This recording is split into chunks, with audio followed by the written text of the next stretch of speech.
The alarm system screamed across Unity Station like wounded animals. In the command center, Admiral Thuron's three eyes widened as he stared at the holographic display floating before him. The Vaxil officer had served the Galactic Council for 40 years, and he had never seen readings like these. "Impossible," he whispered, his translator chip converting his clicks and whistles into standard galactic speech. "Check the sensors again. This must be an error." The young Keltar technician, her blue fur standing on end with anxiety, ran the diagnostic for the third time. Her six-fingered hands moved quickly across the control panel. "Sir, there is no error. The signatures are real. Multiple objects approaching from the abyss, massive objects, moving at incredible speed, the abyss. Even the name sent chills through most species. It was the great emptiness beyond the outer rim, where no stars shone and no life existed. Nothing came from the abyss. Nothing ever had. Until now." Thuron activated the emergency protocol, sending alerts to all council members across 47 worlds. Within minutes, representatives from dozens of species materialized as holograms around the command center, the air filled with a dozen different languages before the translators synchronized. "What is the meaning of this interruption?" demanded Counselor Vesh, a towering reptilian whose scales gleamed gold. "I was in the middle of the breeding season negotiations." "Something is coming from the abyss," Thuron said simply. The room fell silent. For 3 days, the galaxy watched and waited. The objects grew closer, and the sensors revealed more details. They were ships. Enormous ships. The smallest was twice the size of a council dreadnought.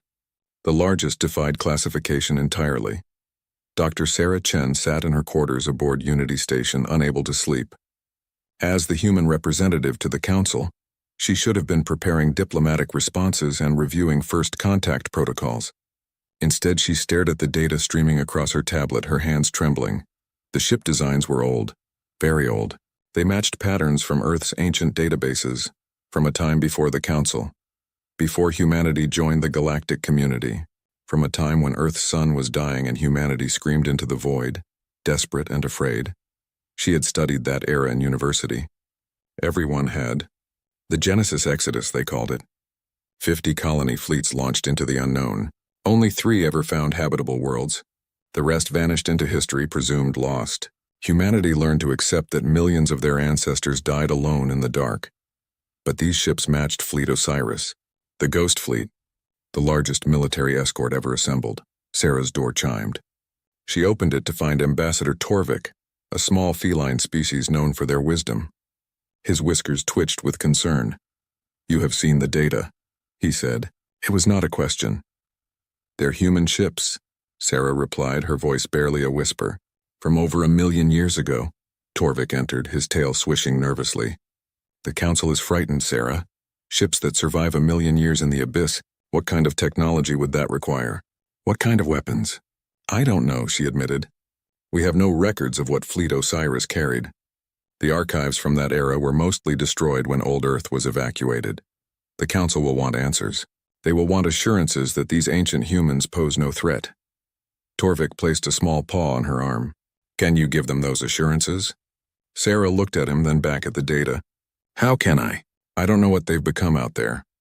On the 4th day, the fleet dropped out of faster-than-light travel at the edge of Council space. 217 ships hung in the void like metal mountains, their hulls scarred and pitted.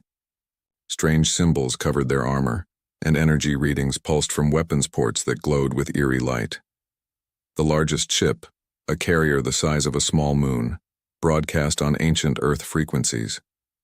The message was simple, transmitted in a language that had not been spoken in 1,000 generations. "This is Expeditionary Fleet Osiris. United Earth Defense Force, we request navigation coordinates to Earth. We are coming home." The council chamber erupted in chaos. Representatives shouted in a dozen languages, their translators struggling to keep up. Sarah stood at the human delegation's platform trying to make herself heard over the din. "Order." The council speaker, an elderly being of pure energy contained in a crystalline shell, amplified his voice until it shook the chamber. "We will proceed with first contact protocols. Ambassador Chen, your people will take the lead." Sarah's stomach twisted into knots, but she nodded. Within the hour, she found herself aboard a diplomatic shuttle, approaching the massive fleet. The ships loomed before her like ancient gods, terrible and magnificent. The communication channel crackled to life. "Diplomatic vessel, you are cleared to dock with the command carrier Eternal Vigil. We have much to discuss." The voice was human, but something about it seemed wrong. Too precise, too cold, like a recording of a human rather than an actual person. Sarah's shuttle slid into a docking bay that could have held 100 ships her size. As the airlock pressurized, she checked her bioscanner. The atmosphere was breathable, standard Earth mix. That was good, but the temperature was cold, kept at barely 15 degrees. That was odd. The airlock opened. A figure waited for her in the dim corridor beyond. He was tall, perhaps 2 meters, wearing armor that seemed to be fused directly to his body. His skin had a strange metallic sheen and his eyes glowed with a faint blue light. But his face was human, scarred, weathered, but unmistakably human. "Ambassador Chen," he said, his voice the same one from the transmission. "I am Admiral Caney Vorenus, commander of Fleet Osiris. Welcome aboard." Sarah tried to speak but found her throat dry. She swallowed and tried again. "Admiral, on behalf of the Galactic Council and modern humanity, I welcome you home." Vorenus studied her for a long moment, his glowing eyes unblinking. "Modern humanity," he repeated slowly as if tasting the words. "How interesting. Come, we have much to show you." He led her through corridors that seemed to pulse with life, though no crew members were visible. The walls themselves glowed with circuitry that reminded Sarah of neural pathways. After what felt like an eternity, they entered a vast chamber. Sarah gasped. Thousands of people stood in perfect rows, all wearing the same biomechanical armor as Vorenus. They stood absolutely still, their eyes all glowing with that same eerie blue light. When Vorenus entered, they snapped to attention as one, the movement so synchronized it seemed choreographed. "My crew," Vorenus said simply. "What remains of them? We left Earth with 2 million souls. These 12,000 are all that survived." "Survived what?" Sarah asked, horror creeping into her voice. Vorenus gestured and a hologram appeared in the center of the chamber. It showed a region of space that seemed to be filled with mechanical structures, vast beyond comprehension. Ships moved between them, but not ships like any Sarah had seen. These were organic and mechanical at once, their hulls covered in what looked like black crystal. "We entered a region of space controlled by an intelligence we called the Devourers," Vorenus explained. "They were older than the stars themselves. Ancient machines left behind by a civilization that ascended beyond physical form. But the machines did not ascend. They remained and they were hungry." The hologram shifted, showing a battle. Fleet Osiris's ships fought against a swarm of enemy vessels that seemed endless. Sarah watched ships explode, watched crew members die by the thousands. "For 300 years of subjective time, we fought them," Vorenus continued. "But relativistic effects meant that outside our reference frame, 1,000,000 years passed. We used experimental faster-than-light technology that warped time itself. We could not return the way we came. We could only go forward, always forward, fighting for every light year." "How did you survive?" Sarah whispered. Vorenus looked down at his armored hands. "We changed. We had to change. Our scientists created augmentations that allowed us to survive in hard vacuum, to interface directly with our ships, to think faster and fight harder. Our biologists rewrote our genetic code to eliminate weakness. Our engineers fused us with captured enemy technology." He looked directly at Sarah, and she saw something frightening in those glowing eyes. "We became weapons, Ambassador. It was the only way to win." The crew around them remained motionless, but Sarah could feel their attention on her. Thousands of augmented humans, changed into something that was barely recognizable as her species. "We finally destroyed the last Devourer stronghold 80 years ago," Vorenus said. "And then we turned toward home. We traveled for decades more, following stellar charts that were older than civilizations. And now we are here." He stepped closer to Sarah, and she fought the urge to back away. "Tell me, Ambassador, did we succeed? Did humanity survive? Did our sacrifice mean anything?" Sarah found her voice, though it shook. "Yes, humanity survived. Earth was evacuated before the sun died. We found new worlds. We joined the Galactic Council. We are thriving." Something flickered across Vorenus's face. Relief? Satisfaction? It was hard to tell with his augmented features. "Good," he said softly. "Then it was all worth it." He turned to address his crew. "Fleet Osiris, our mission is complete. We have found humanity. We have come home. The 12,000 voices responded as one, a sound that echoed through the chamber like thunder. Long live humanity. Sarah was escorted back to her shuttle in a daze. As she departed the massive carrier, she looked back at the fleet hanging in space. 200 ships that had survived 1,000,000 years of war. Crewed by humans who had transformed themselves into living weapons. What would the Council say? What would modern humanity say when they learned their ancestors had become this?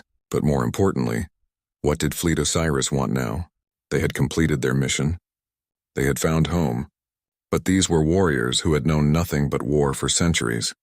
Could they adapt to peace? Would they even want to? As her shuttle accelerated toward Unity Station, Sarah began composing her report. But she knew that no matter what words she chose, nothing could prepare the galaxy for what was coming.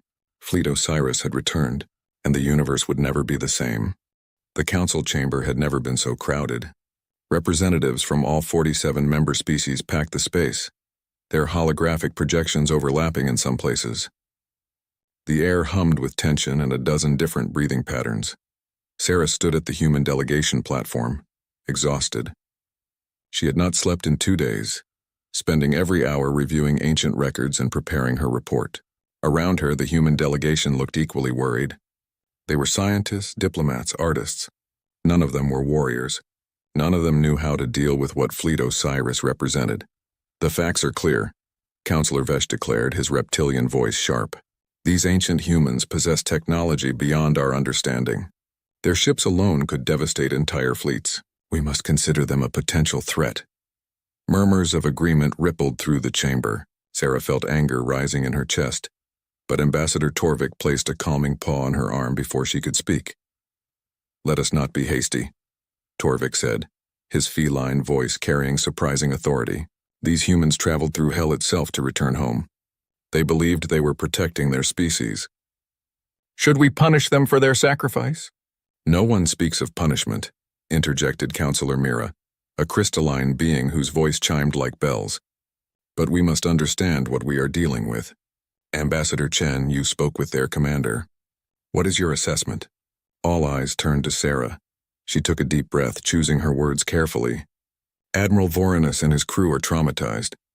They have fought for survival for centuries.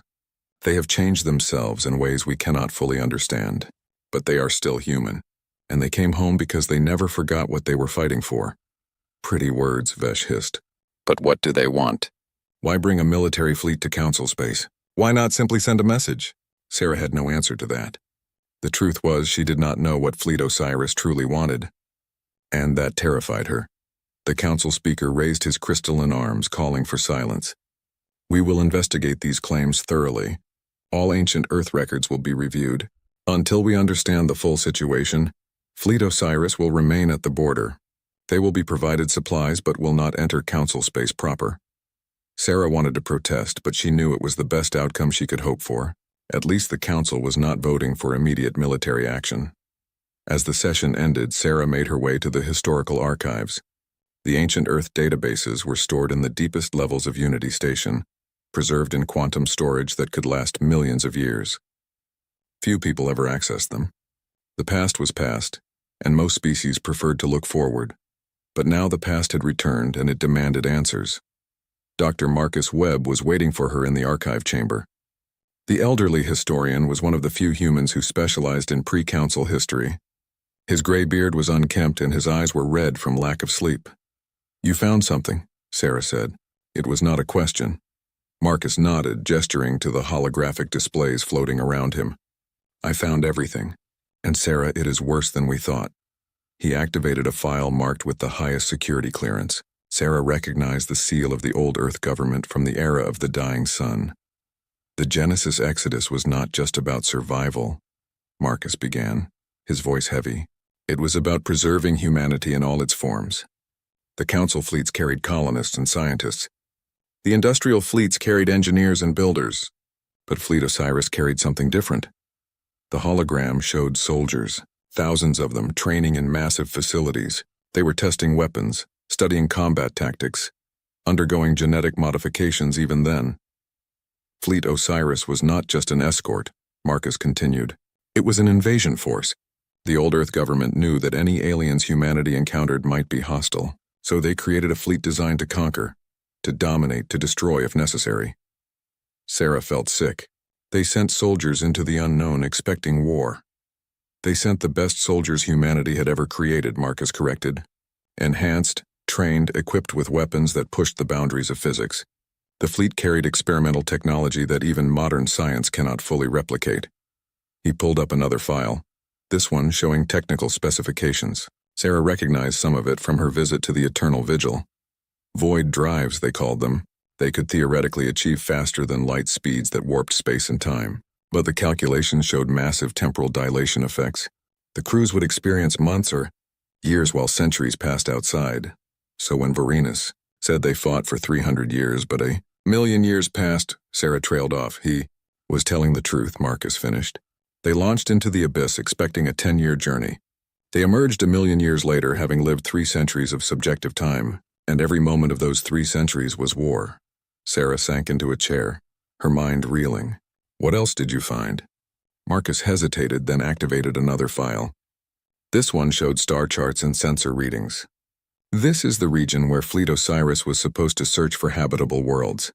According to these old surveys, there were anomalies detected. Energy signatures that suggested advanced technology. The old Earth government thought it might be friendly aliens. The Devourers, Sarah whispered. We can assume so. Marcus agreed. Fleet Osiris walked into a war zone with no warning, no preparation beyond their weapons. They were supposed to be conquistadors seeking new worlds. Instead, they became survivors fighting for their lives. He pulled up a final file and Sarah's blood ran cold. It was a mission directive written by the old Earth Defense Council. The words were clinical, precise, terrible. If Fleet Osiris encounters hostile alien forces superior to human technology, all ethical restraints are hereby lifted. Commanders are authorized to use any means necessary for survival, including but not limited to forced biological augmentation of crew members, integration of captured alien technology, suspension of all human rights protocols, and temporal manipulation via void drive systems. The mission is survival. All other considerations are secondary. Sarah read the directive 3 times, hoping she had misunderstood. But the words remained clear. Fleet Osiris had been given permission to become monsters if necessary. And they had. The old government knew this might happen, Sarah said, her voice hollow. They sent these people out knowing they might have to sacrifice their humanity to survive. And they did survive, Marcus said quietly. For 1 million years of objective time, 12,000 humans have been fighting their way back home. What kind of people does that create, Sarah? Before she could answer, her communication device chimed. It was Admiral Thuron requesting her immediate presence in the command center. Something had happened.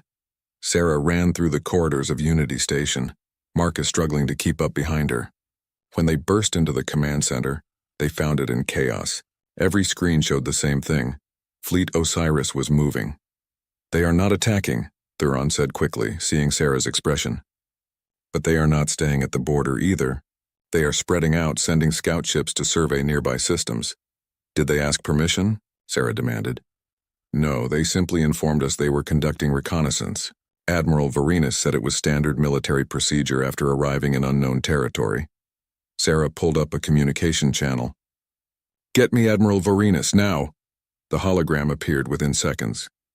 Vorenus looked the same as before, his augmented eyes glowing in the dim light of his ship's bridge. Behind him, Sarah could see crew members working at stations, their movements precise and coordinated. Ambassador Chen, Vorenus greeted her. I assume you are concerned about our ship movements. You cannot just move through council space without permission, Sarah said, trying to keep her voice level. There are protocols written by species who have never faced extinction, Vorenus interrupted. His voice was not harsh, but it was firm. We have arrived in a region of space we do not know, surrounded by species we have never encountered. Before we can stand down from combat readiness, we must ensure there are no threats. The Council is not a threat, Sarah insisted. Vorenus tilted his head, studying her. Perhaps, but we have learned not to take anyone's word on such matters. We will verify the situation ourselves. Our scouts will complete their survey in 72 hours. We will not interfere with any inhabited systems or civilian traffic. "This is not acceptable," Thuron interjected, his translator making his clicks sound angry. "You are violating Council space regulations. We could interpret this as an act of war." For the first time, Verena smiled. It was not a pleasant expression. "Admiral Thuron, I presume. You command Unity Station's defense fleet?" "I do." "How many ships in your fleet, Admiral?" Thuron straightened. "That is classified information." 243 combat vessels, Verena stated flatly. "Your largest ship masses 800,000 tons. Your most powerful weapon is a plasma accelerator cannon, with an effective range of 600,000 kilometers. Your shields can withstand approximately 47 terawatts of sustained fire before failure." The command center fell silent. Vorenus had just recited classified military data that should have been impossible to obtain. "We have been scanning your defenses since we arrived," Vorenus continued calmly. "Your technology is impressive for a peaceful civilization. But Admiral, my fleet has fought enemies that make your entire military look like children playing with toys. We do not want war with the Council. But do not threaten us with war. You would lose." He said it without arrogance, without anger, just a simple statement of fact. And somehow that made it more terrifying. Sarah stepped forward, placing herself between the two admirals. "Admiral Vorenus, please, we are not your enemies, but you must understand the Council has never encountered anything like your fleet. They are afraid. They need time to adjust to understand." Vorenus looked at her, and for a moment his expression softened. "I understand fear, Ambassador. I have lived with it for 3 centuries. But fear is not an excuse for stupidity. We will complete our reconnaissance. We will determine if this region of space is safe. And then we will decide what comes next." "Decide what comes next?" Sarah repeated. "What does that mean?" "It means we need to understand what humanity has become," Vorenus said. "We left Earth as its defenders. We returned to find our descendants integrated into an alien coalition, following alien laws, living alien lives. We need to know if that is acceptable." "Acceptable?" Sarah felt her temper rising.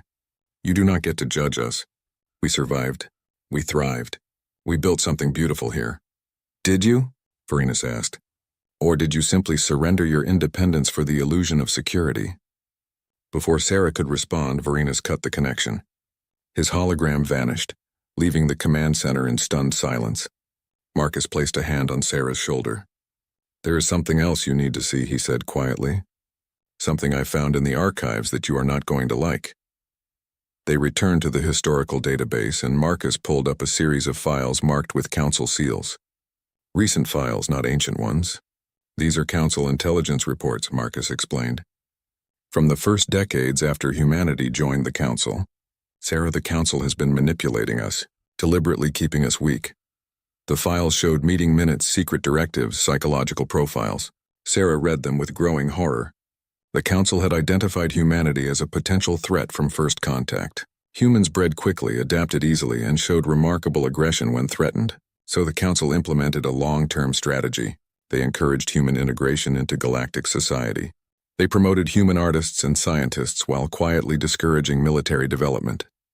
They used social engineering and subtle pressure to reshape human culture into something peaceful, cooperative, and most importantly, controllable.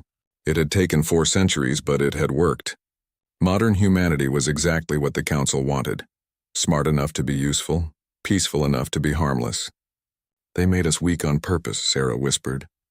"They made us safe," Marcus countered. "There is a difference."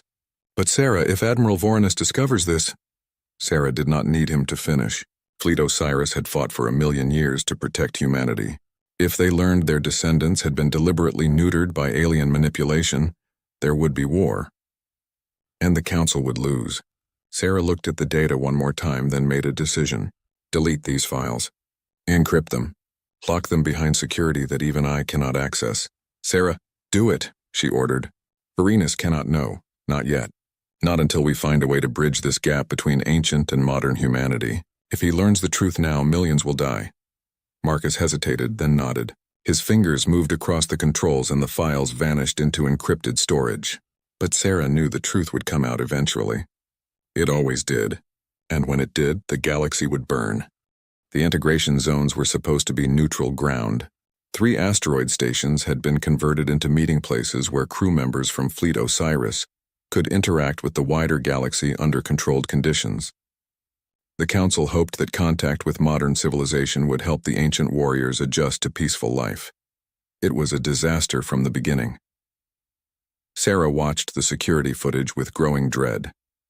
On Station Gamma, an Osiris soldier named Lieutenant Kovac had encountered a group of modern humans working at a trade depot. The conversation started cordially enough, but then Kovac learned that these humans reported to a Vaxil supervisor. "You take orders from an alien?" Kovac's voice was sharp with disbelief. The modern human, a young woman named Jin Park, looked confused. "Mr. Thaval is my manager.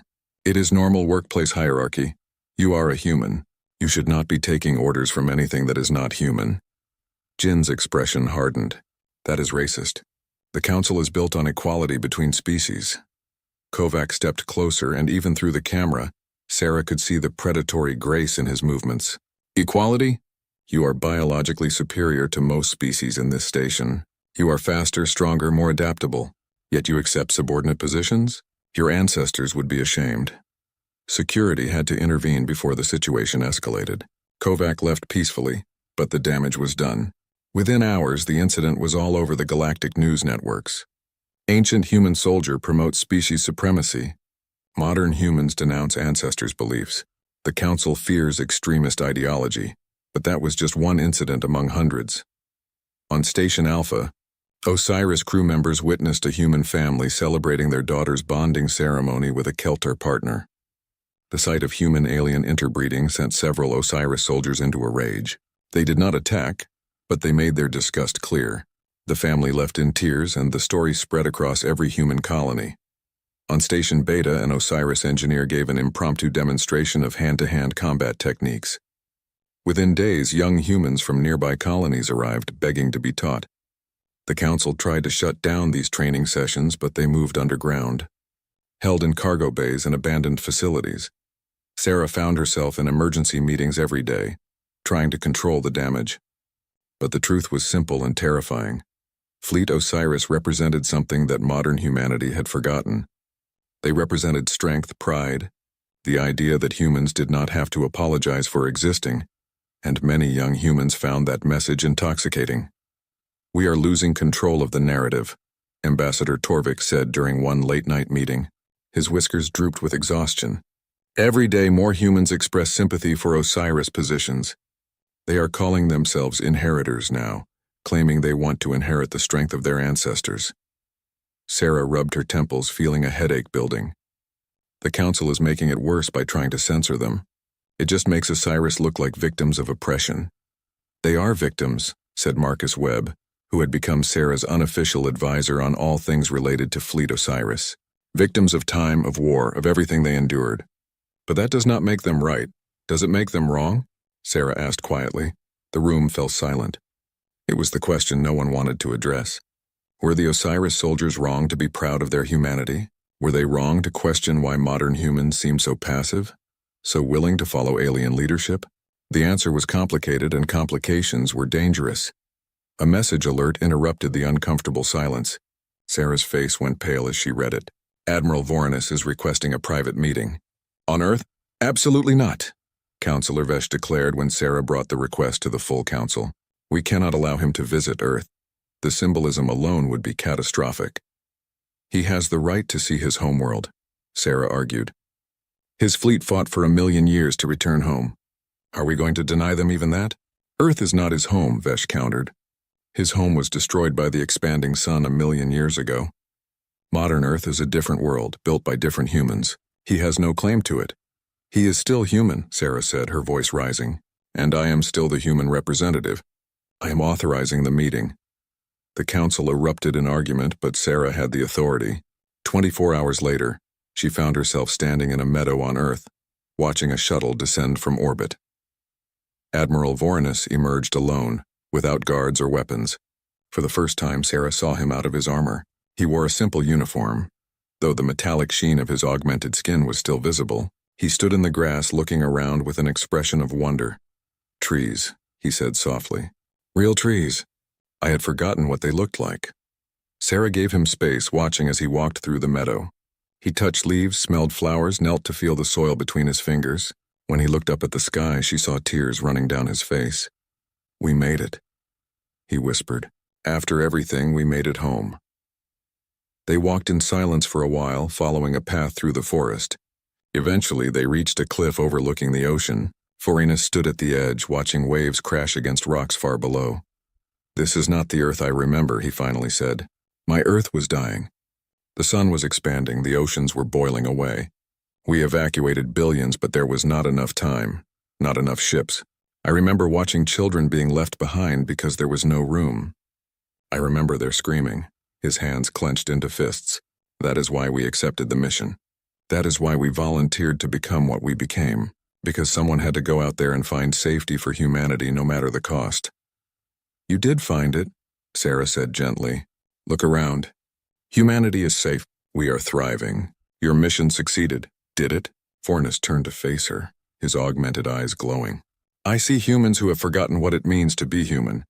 I see a species that has surrendered its identity to become part of some galactic collective. I see weakness where there should be strength.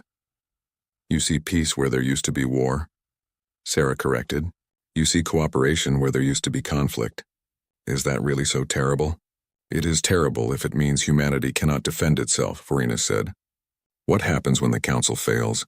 What happens when a real threat emerges? Will your diplomats and artists save you?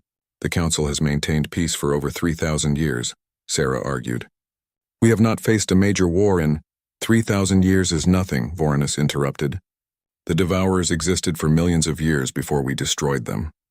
There are threats in this universe that your precious Council cannot even imagine, and when they come, humanity will need to be strong enough to survive." "So what do you want?" Sarah asked, frustration bleeding into her voice. "Do you want us to abandon the Council? Start building weapons? Turn humanity back into warriors?" Vorenus looked back at the ocean. "I want humanity to have a choice. Right now, you have been shaped by alien influence into something docile and controlled. I want humans to remember that we can be more than that. And if remembering means violence," Sarah challenged. "If it means war, then it means survival," Vorenus said simply. "I would rather see humanity standing and fighting than kneeling in peace." Sarah wanted to argue, but movement in the sky caught her attention. Shuttles, dozens of them, descending toward the meadow. "What did you do?" she demanded. Vorenus did not look at the shuttles. "I invited people to meet me. People who want to hear what I have to say." The shuttles landed and hundreds of humans emerged. Young people mostly, but also some older ones. They wore homemade uniforms with the Osiris fleet symbol. The inheritors, Sarah realized with horror. Vorenus had called them here. "You cannot recruit people like this," Sarah said. "The Council will see it as an act of aggression." "I am not recruiting," Vorenus replied. "I am simply offering truth. These people have chosen to come on their own." He walked toward the gathered crowd, and Sarah had no choice but to follow. The young humans looked at Vorenus with something close to worship in their eyes. "You came to hear me speak," Vorenus addressed them, his voice carrying easily across the meadow. "So I will speak truth. You have been told that humanity's place is within the Council, that peace is the highest virtue, that strength is barbarism, but I am here to tell you that your ancestors were strong. They conquered Earth's gravity well. They built empires among the stars. They faced extinction and refused to die." The crowd murmured in agreement. Sarah saw the dangerous enthusiasm in their faces. "The Council fears strength," Vorenus continued. "They fear what humanity could become if we remembered our power. So they have spent centuries making you weak, teaching you to doubt yourselves, to seek alien approval before taking action. They have turned you into servants in your own galaxy." "That is not fair," Sarah called out. "The Council gave us technology, knowledge, allies. The Council gave you a cage and told you it was paradise," Vorenus shot back. "And you believed them because you had forgotten what freedom tasted like." He turned back to the crowd. "I am not here to start a war. I am not here to destroy the Council. But I am here to offer a choice. You can continue as you are, peaceful and controlled, or you can reclaim your heritage, remember your strength, become what humanity was always meant to be." "And what is that?" someone in the crowd called out. Vorenus smiled. "Unstoppable." The crowd erupted in cheers. Sarah watched in horror as hundreds of young humans pledged themselves to Vorenus's cause. They wanted training, they wanted augmentation, They wanted to join Fleet Osiris and learn what it meant to be true humans. Within hours, the news spread across every human colony. The Inheritor movement exploded in size. Protests erupted on council worlds, with humans demanding more autonomy, more respect, more recognition of their species' achievements. The council called emergency sessions. Alien representatives demanded that humanity control its extremist elements. Some species proposed sanctions, others suggested military intervention. And through it all, Fleet Osiris remained at the border, watching and waiting. Sarah returned to Unity Station to find chaos. Human delegates were shouting at alien counselors, accusations flying in every direction. The carefully maintained peace of the council was fracturing along species lines. Ambassador Torvik found her in her office, staring at reports of riots on 3 different worlds. "Sarah, you must do something. The council is talking about declaring Fleet Osiris a terrorist organization." "They would start a war they cannot win," Sarah said numbly. "I know," Torvik replied. "That is why we need you to prevent it. You are the bridge between modern and ancient humanity. You must find a solution." But Sarah had no solution. How could she bridge a gap of 1,000,000 years? How could she reconcile the peaceful species humanity had become with the warriors they used to be? Her comm device chimed. It was Marcus Webb, and he sounded panicked. "Sarah, you need to see this." I found more files. The council has been preparing for this scenario for decades. Preparing how? Military protocols for containing a human uprising. Contingency plans for orbital strikes on human colonies if they become too aggressive. Sarah, the council has been planning how to suppress humanity since we joined. They always feared we might remember our past. Sarah felt cold. If Varinus discovered these files, if the Inheritors learned that the council had been planning to bomb human worlds. "How many people know about this?" she asked. "Just me so far." "But Sarah, these files are not as well encrypted as the others. If Fleet Osiris scans deep enough into council databases, they will find them." Sarah made a decision. "Lock them down. Maximum encryption. And Marcus, start preparing a backup plan. Because if this situation gets any worse, we might need to evacuate council space entirely." "You think it will come to that?" Sarah looked out her window at the stars, thinking of Fleet Osiris somewhere in the darkness. "I think we are standing at the edge of a cliff, Marcus. And I do not know if anyone is strong enough to pull us back." Across the galaxy, in the command center of the Eternal Vigil, Admiral Varinus stood before a holographic display showing the locations of every human colony in council space. His senior officers stood around him, their augmented faces reflecting the blue light. "Sir," one of them said, "the Inheritors are flooding us with recruitment requests. Over 100,000 humans want to join the fleet. What are your orders?" Varinus studied the map for a long moment. "Begin screening the applicants. We will accept those who show the proper mindset. Start them on the basic augmentation protocols. The council will see that as an act of war," another officer warned. "The council is already preparing for war with us," Varinus replied. "They simply have not admitted it yet. But I found something interesting while scanning their databases. They have contingency plans for suppressing humanity, orbital strike coordinates for human colonies, plans for containing a human uprising that were written 3 centuries ago." The room fell silent. The officers' hands moved to their weapons instinctively. "The council has always feared us," Varinus continued quietly. "They have spent centuries trying to tame humanity, to make us safe and predictable. But we were never meant to be safe. We were meant to be free." He turned to face his officers. "Prepare the fleet. We are not attacking, not yet, but we will be ready, because the time is coming when humanity will have to choose between comfortable slavery and dangerous freedom." "And if they choose slavery?" an officer asked. Varinus's expression hardened. "Then we will choose for them." The first shot was fired on a colony called New Shanghai, 3 weeks after Varinus's speech on Earth. No one was sure who fired it, whether it was an Osiris sympathizer or a council provocateur, but the result was the same. A human mob attacked the council administration building, and alien security forces responded with lethal force. 12 humans died, including a 7-year-old girl. The images spread across the galactic network within minutes. A child's body being carried from the rubble, her father screaming in grief, blood on human and alien hands alike. The galaxy watched in horror as the fragile peace finally shattered. Within hours, Fleet Osiris moved, not to attack but to claim. Their ships dropped out of faster-than-light travel above 7 human colonies simultaneously, broadcasting the same message. This world is now under the protection of Fleet Osiris. All Council military forces are ordered to withdraw immediately. Failure to comply will be met with force. The Council called it an invasion. Vorenus called it liberation. The humans living on those worlds called it confusing, terrifying, and for many exciting. Sarah watched from Unity Station as her worst fears came true. Council fleets mobilized, moving to surround the occupied worlds. But they hesitated. No one wanted to fire the first shot that would start a war with Fleet Osiris. Everyone had seen the combat simulations. Everyone knew how such a war would end. "We must negotiate," Ambassador Torvik insisted during an emergency council session, "before this spirals beyond control." Negotiate? Councillor Vesh's scales flushed red with rage. They have seized sovereign council territory. They have declared independence for worlds that are under council protection. There is nothing to negotiate. Then what do you propose? Sarah demanded. War? Are you willing to sacrifice millions of lives to maintain control over human colonies? We are willing to maintain order, Vesh replied coldly.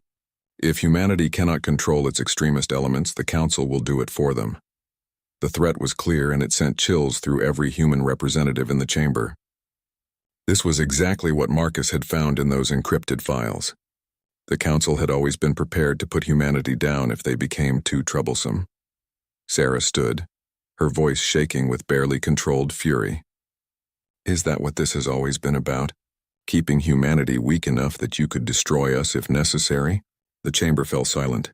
Several alien counselors looked uncomfortable, avoiding Sarah's gaze. The council has protected humanity for centuries, Vesh said, but his voice lacked conviction. Protected us? Sarah pulled up files on her display, Marcus's research filling the screens around the chamber. Or controlled us. I have found documents showing social engineering programs designed to make humans more peaceful. I have found military contingencies for orbital strikes on human colonies. I have found centuries of manipulation disguised as friendship. Those files are classified, another counselor objected weakly. They are also true, Sarah shot back. And now the humans you were so afraid of have returned from the darkness. The humans you could not manipulate, could not control. And you are terrified because you know they are stronger than you. This is treason, Vesh declared. Ambassador Chen, you are hereby removed from your position and placed under arrest. Council security moved towards Sarah, but Ambassador Torvik stepped between them. You will not touch her. Sarah speaks truth that needed to be spoken. If the council has been manipulating humanity, we all deserve to know. Other representatives began speaking up, demanding investigations, calling for transparency. The council was fracturing, species choosing sides based on old alliances and newer fears. While the council tore itself apart, Sarah received a message on her private channel. It was from Admiral Vorenus. Ambassador Chen, I think it is time we spoke honestly. Come to New Shanghai. Come see what we are building.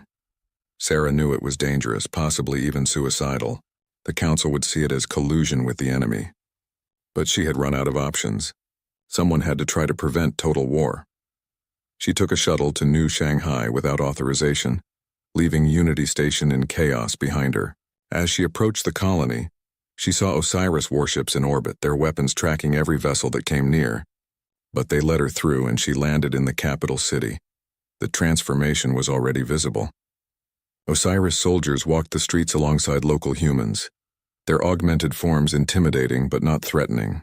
The council administration building had been converted into a training center, where young humans learned combat techniques. Recruitment stations were set up on every corner, with long lines of volunteers.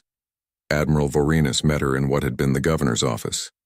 Maps covered the walls showing human colonies throughout the galaxy, with 7 now marked in Osiris blue. Ambassador Chen, he greeted her. Thank you for coming. I know this required courage. Courage or stupidity, Sarah replied. Admiral, you are starting a war that will destroy millions of lives. You must know the council will not simply let you take their colonies. They are not council colonies, Vorenus corrected. They are human colonies that the council claimed authority over, and the humans living here support us. We have held votes in all 7 systems. Over 70% chose to align with Fleet Osiris rather than remain under council control. Sarah had seen the voting results. He was not lying, though she suspected the votes were influenced by Osiris propaganda and the death of that child in the riots. "What do you want, Admiral?" Sarah asked tiredly.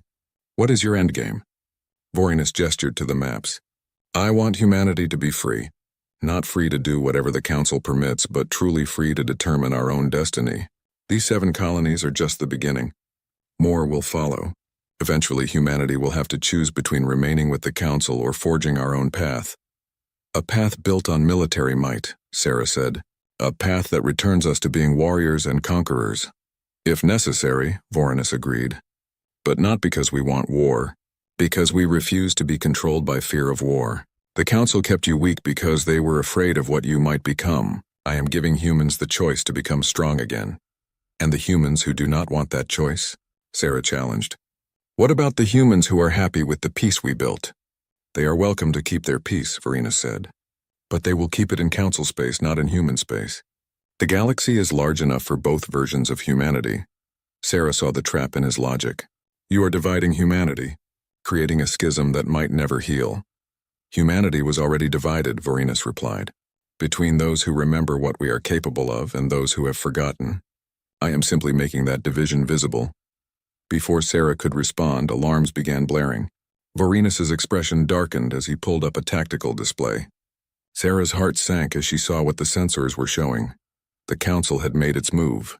A massive fleet had entered the system, over 300 ships surrounding New Shanghai. It was the largest military force the Council had assembled in centuries. "All Osiris forces," came the transmission from the Council fleet commander, a grizzled Keltar admiral named Jerix. "You are in violation of Council law. Surrender immediately or we will be forced to remove you by military action." Vorenus studied the tactical situation calmly. "Admiral Jerix, your forces are impressive, but they are not sufficient to defeat Fleet Osiris. Withdraw now and avoid unnecessary bloodshed." "You are outnumbered 3-1, Jerix responded. "Surrender or die." Sarah watched Vorenus carefully. This was the moment of decision. War or peace? Millions of lives hung in the balance. "Admiral," she said quietly, "please. There must be another way." Vorenus looked at her, and for a moment she saw the weight of 3 centuries of war in his eyes. "There is always another way, Ambassador. But the Council will not take it. They have decided that humanity must be brought to heel. So be it." He touched a control and Sarah gasped as new contacts appeared on the tactical display. More Osiris ships emerging from stealth positions throughout the system. The Council fleet was not surrounding Fleet Osiris. They were surrounded by it. "As you can see, Admiral Jerix," Vorenus said calmly, "I anticipated your response. My fleet has had weeks to prepare for this confrontation. You are welcome to test your forces against mine, but I promise you the result will be catastrophic for the Council." The communication channels erupted with chatter from the Council fleet. Sarah could hear the panic in their voices as they realized the tactical situation had reversed. "This is madness," Jerix finally replied. "If we fight here, billions will die across the galaxy as this conflict spreads." "Then do not fight," Vorenus said simply. "Withdraw your forces. Recognize the independence of these human colonies. Let humanity make its own choices." "I do not have authority to make that decision," Jerix admitted. "Then get someone who does," Vorenus commanded. "You have 6 hours before I consider your presence an act of war." The transmission ended. Sarah rounded on Vorenus, her fear turning to anger. "You planned this from the beginning. You wanted this confrontation." "I prepared for this confrontation," Vorenus corrected. "The Council was always going to respond with force.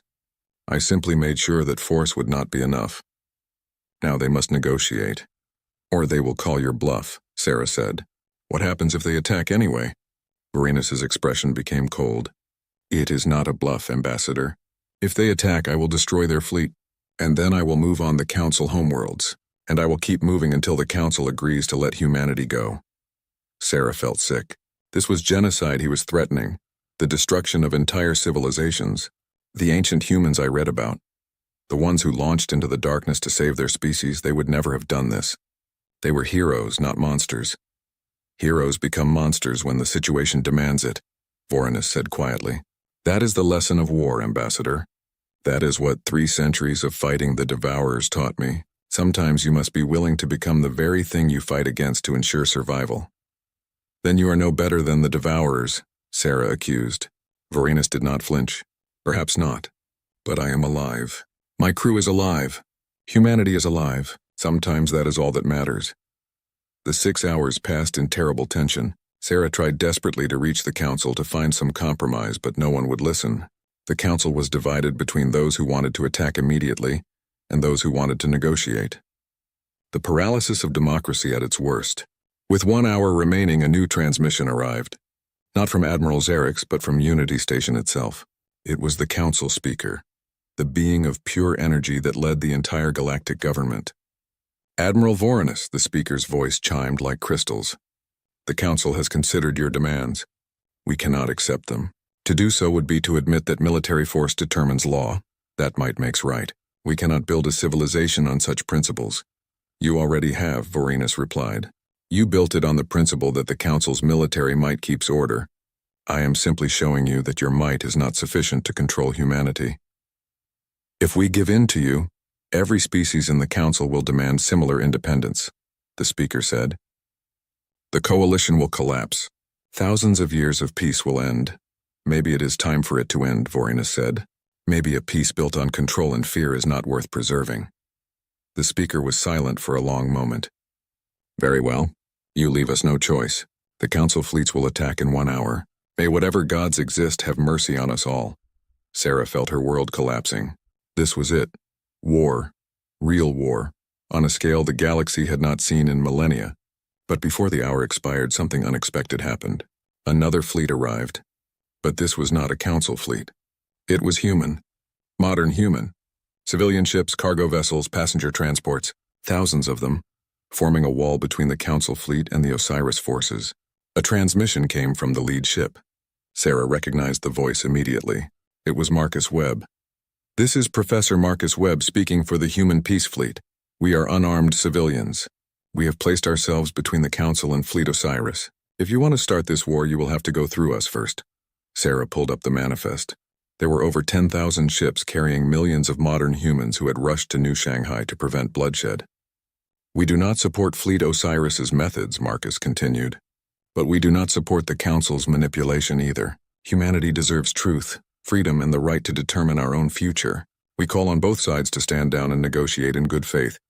The Council fleet did not respond. Neither did Fleet Osiris. The galaxy held its breath. Finally, Admiral Vorenus spoke. Very well. I will agree to talks, but not with the full Council.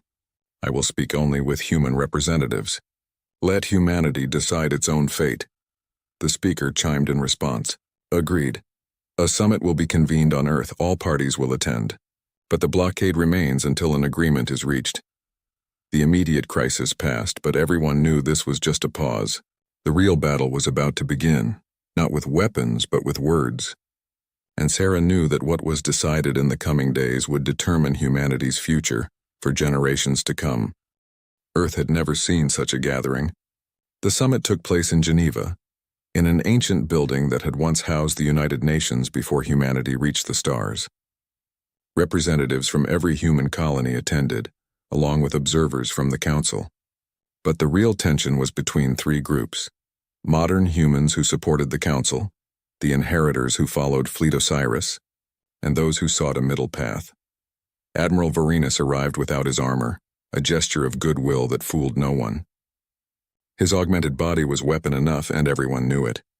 He walked through the halls where human diplomats had once debated the fate of nations, now debating the fate of the species itself. Sarah found herself appointed as mediator, representing neither side but trying to find common ground. It was an impossible task, but someone had to try. The first 3 days were brutal. Arguments echoed through the chamber as both sides presented their cases. The inheritors showed evidence of council manipulation, the social engineering programs, the contingency plans for suppressing humanity. They painted a picture of a species that had been slowly neutered by alien overlords. The council supporters countered with evidence of Osiris intimidation, forced recruitment, the violence that followed wherever Fleet Osiris went. They spoke of the peace humanity had enjoyed for centuries, the prosperity and safety that came from cooperation. Neither side was entirely wrong. Neither side was entirely right, and that made compromise nearly impossible. On the fourth day, Sarah called for a closed session. Just her, Admiral Varenus, and a young woman named Kira Chen, no relation, who had become the unofficial leader of the moderate humans. They met in a small room away from cameras and crowds. "We are getting nowhere," Sarah said bluntly. "The Council supporters will never accept military independence, and Fleet Osiris will never accept continued Council control. We need a different approach. What do you suggest?" Kira asked. She was young, barely 30, but she had shown remarkable leadership in organizing the Peace Fleet. Sarah took a deep breath. "What if we stopped thinking about this as a choice between two options? What if humanity split into two branches?" Varenus raised an eyebrow. "Explain." "The galaxy is vast," Sarah continued, "large enough for multiple versions of humanity. What if the Osiris colonies became independent, free to develop as they choose? Meanwhile, the Council colonies remain part of the galactic government. Two different paths for humanity, both legitimate, both free. The Council will never agree to that," Kira said. "It sets a precedent for every species to demand independence." "Let them," Sarah replied. "Maybe it is time for the Council to evolve from a controlling government into a true coalition of sovereign equals. Maybe this crisis is an opportunity to build something better." Varenus leaned back, considering. "You propose we formalize the division. Fleet Osiris and its supporters establish independent colonies beyond Council space. Modern humans remain with the Council but with guaranteed autonomy, and both branches of humanity maintain an alliance." "Exactly," Sarah said. "The covenant of two paths. We acknowledge that humanity has evolved in different directions. We stop fighting about which way is right and accept that both ways have value." Kira frowned. "But what happens when conflicts arise between the two branches? What if Osiris colonies become aggressive toward Council space?" "We establish treaties," Sarah said. "Clear boundaries, mutual defense agreements, trade relationships. We become allies rather than trying to force unity." "And if the two branches go to war with each other?" Varenus asked quietly. Sarah met his gaze. "Then humanity destroys itself, which is what will happen if we do not find a solution now. At least this way we give peace a chance." The three of them sat in silence for a long moment. Finally, Varenus nodded slowly. "I will present this to my officers. But I have one condition." "What condition?" Sarah asked warily. "The Council must publicly acknowledge its manipulation of humanity. No more lies, no more hidden programs. If we are to trust them as allies, we must have transparency." Sarah knew how difficult that would be. The Council's pride, the admission of wrongdoing, the political fallout. But it was necessary. "I will make it happen," she promised. The next 2 weeks were a whirlwind of negotiations. The Council resisted at first, but the alternative was war with Fleet Osiris, and nobody wanted that. Slowly, painfully, the framework of the covenant emerged. Fleet Osiris and its supporters would establish the free human territories beyond the outer rim. They would be sovereign, independent, free to develop their own culture and military. The Council colonies would remain within the galactic government, but with guaranteed autonomy and recognition as a distinct entity with the right to self-governance. Trade agreements were drafted. Defense pacts were written. Boundaries were established. And most importantly, the Council agreed to release all classified files related to humanity, exposing centuries of manipulation. The revelations shocked the galaxy. Many species were outraged at the Council's actions. Others admitted they had suspected something. The political fallout was enormous, leading to reforms throughout the Council structure. The era of centralized control was ending, replaced by a more balanced system of sovereign cooperation. But amid the political chaos, there was hope. Humanity was finally free to choose its own path. Both paths. On the final day of the summit, Sarah stood beside Admiral Varenus on a stage before thousands of humans and millions more watching remotely. They signed the covenant together, their signatures representing the two branches of humanity. "Today we acknowledge a truth," Sarah said to the assembled crowd. "Humanity is not one thing. We are diverse, contradictory, capable of great peace and great violence. We are artists and warriors, diplomats and soldiers. We are everything in between, and that is not weakness, that is strength." Varenus stepped forward, his augmented form somehow less intimidating in the moment. "My crew and I left Earth 1,000,000 years ago to protect humanity. We endured hell itself for that mission, and today we complete that mission not by controlling humanity's future, but by ensuring humans are free to choose their own future. He turned to face the crowd. To those who choose the path of warriors, who will join Fleet Osiris in the free territories, I promise you purpose and strength. We will build a society that honors the fighting spirit of our ancestors. We will be humanity's shield against the darkness. Then he looked at the council's supporters. And to those who choose the path of peace, who will remain with the council, I say this: do not think yourselves weak. Peace requires its own kind of strength. You will build a society of wisdom and cooperation. You will be humanity's light in the darkness. He paused, and for the first time since his return, Sarah saw him smile. A real smile.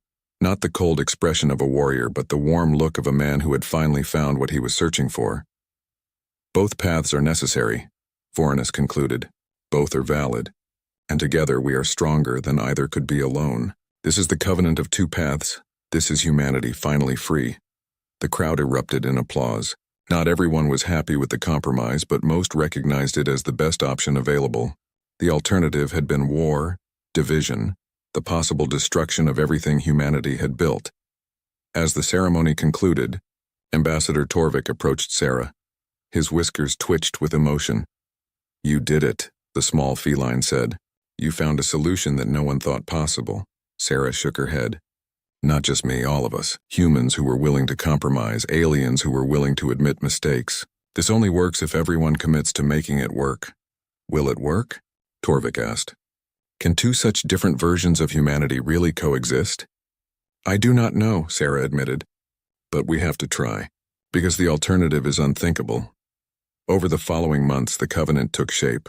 Fleet Osiris moved beyond the outer rim, establishing colonies in regions that the Council had never explored. They took with them over 2 million modern humans who wanted to embrace the warrior path. Young people mostly seeking purpose and strength. Sarah visited one of the new colonies, a world they named Sparta. It was harsh, demanding, exactly what the Osiris refugees wanted. She watched as modern humans underwent the augmentation processes, transforming themselves into something closer to Vorenus and his crew. It was disturbing, watching people deliberately make themselves into weapons, but it was their choice, and she had fought for their right to make that choice. On her last day there, Vorenus gave her a tour of the military academy they were building. Young humans trained in combat, studied strategy, learned the harsh lessons that Fleet Osiris had learned over 3 centuries of war. "Do you regret what you have become?" Sarah asked him as they watched the students practice. Vorenus was quiet for a long time. "Every day," he finally admitted. "I remember what it was like to be fully human, before the augmentations, before the war.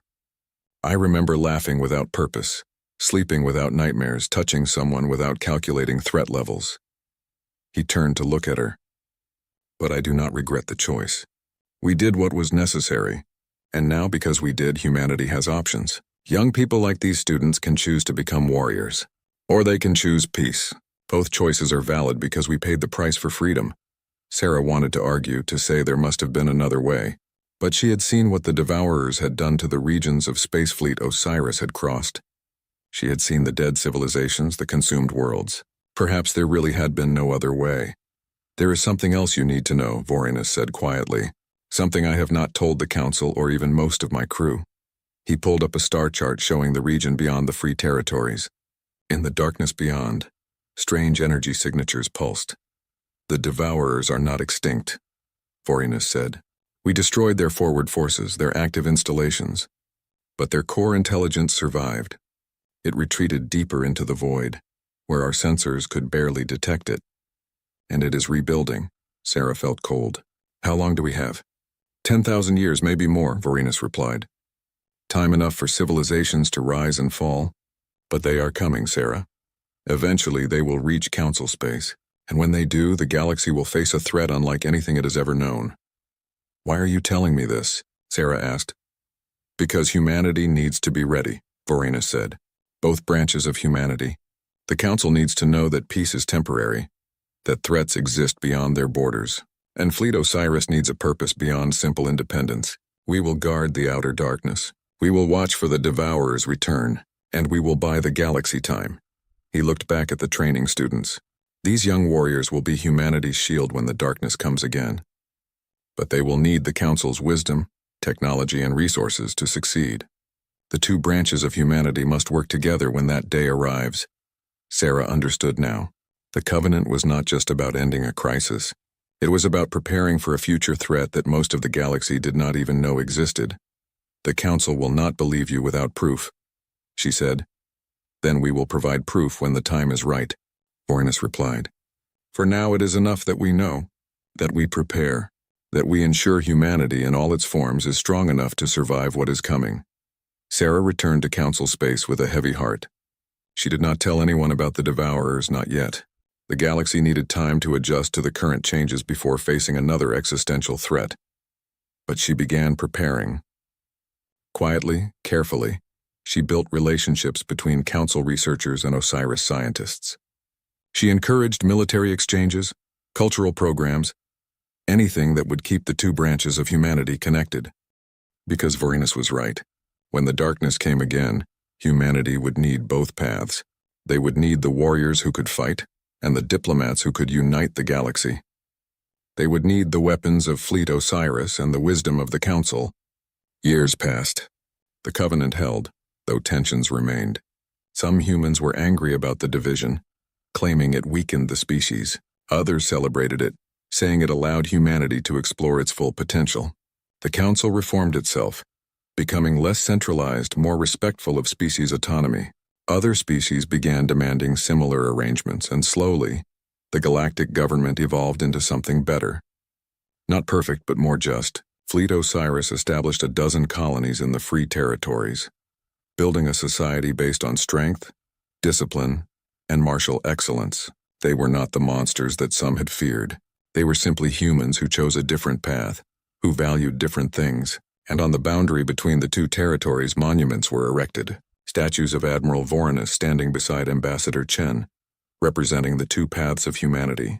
Plaques explained the Covenant, reminded future generations why the division was necessary. One inscription appeared on every monument, written in every human language. We are one species walking two paths, the warrior and the peacemaker, the shield and the light, both necessary, both valued, both human. When darkness comes, we stand together. When peace reigns, we celebrate our differences. This is humanity. This is our strength. Sarah stood before one such monument years later, now an old woman. Beside her stood young people from both branches of humanity, learning their history, understanding why their ancestors made the choices they did. Did we make the right choice? One young woman asked. She wore the uniform of a Council diplomatic cadet. I do not know, Sarah admitted. History will judge us. But we made the best choice we could with the information we had. We chose freedom over control, diversity over unity. We chose to let humanity be everything it could be, rather than forcing it into a single mold. A young man in Osiris military armor spoke up. My grandfather served with Admiral Vorenus. He told me that the greatest victory Fleet Osiris achieved was not destroying the Devourers. It was returning home and giving humanity a choice. Sarah smiled. Your grandfather was a wise man. She looked up at the stars, thinking of Admiral Vorenus somewhere in the free territories, watching the darkness beyond. Thinking of the threat that would someday emerge from that darkness. Thinking of the future that humanity, all humanity, would have to face together. But for now there was peace. Not perfect peace, but real peace. The kind that required work, compromise, and mutual respect. The kind worth fighting for. The kind that Admiral Vorenus and 2 million souls had spent 1 million years earning. Sarah touched the monument, feeling the cold stone beneath her fingers. Thank you, she whispered to those ancient warriors. Thank you for not giving up. Thank you for coming home. Thank you for giving us the freedom to be ourselves. Somewhere in the darkness beyond, Fleet Osiris kept watch. Somewhere in Council space, humanity thrived and grew. And somewhere between those two extremes, the Covenant held. A bridge between past and future, between war and peace, between the two souls of humanity. The galaxy spun on, ignorant of the threat that lurked in the void. But humanity knew. Both branches knew, and when the darkness came again, they would be ready. Together, humanity would face the dawn, carrying both sword and olive branch, prepared for whatever the universe threw at them. This was the lesson of Fleet Osiris. This was the meaning of the Covenant. Not that one path was right and the other wrong, but that both paths together made humanity unstoppable. The stars waited, the darkness gathered, and humanity, finally united in its diversity, finally free to choose its own destiny, stood ready to face whatever came next. The million-year journey was complete, but the story of humanity was just beginning.